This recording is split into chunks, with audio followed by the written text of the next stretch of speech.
नवीन घरी शिफ्ट झाल्यावर फार जास्त काही केलं नाही त्या दिवशी, कारण खूप जास्त दमलं होतं. फक्त आहे ना बेसिक क्लिनिंग करून घेतलं दीदीकडून, थोडंसं क्लिनिंगचं सामान आणलं होतं त्यातून. आणि पोर्टरवाल्यांनी हे जे काही पॅकिंग करून दिलं होतं ना, तेवढं फक्त अनपॅक करून घेतलं होतं, कारण त्यांना त्यांचं साहित्य रिटर्न द्यावं लागतं.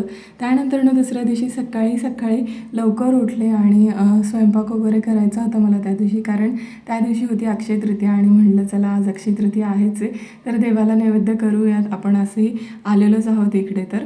आणि मग ब्लिंकिटवरून बेसिक असं सामान मागवून घेतलं. तसं तर दीदीच्या घरच्यांनी जेवायला बोलवलं होतं, पण म्हणलं मी करते आज नैवेद्य देवाला. आणि मस्त त्या अगोदर चहा घेतला थोडासा, म्हणजे कशी तरतरी येते. आणि सगळ्यात पहिल्यांदा मला जिथे देव ठेवायचे आहेत ना, तो कोपरा व्यवस्थित मी स्वच्छ करून घेतला. संपूर्ण पसारा तसाच पडला होता. दीदी आलीनंतर ना फ्रीजमध्ये मी तिच्याकडे काही माझ्या भाज्या ठेवायला दिल्या होत्या, त्याच ती घेऊन आली होती. त्यानंतर मी आंघोळ वगैरे करून मस्त अशी देवपूजा करून घेतली आणि स्वयंपाकाला लागले.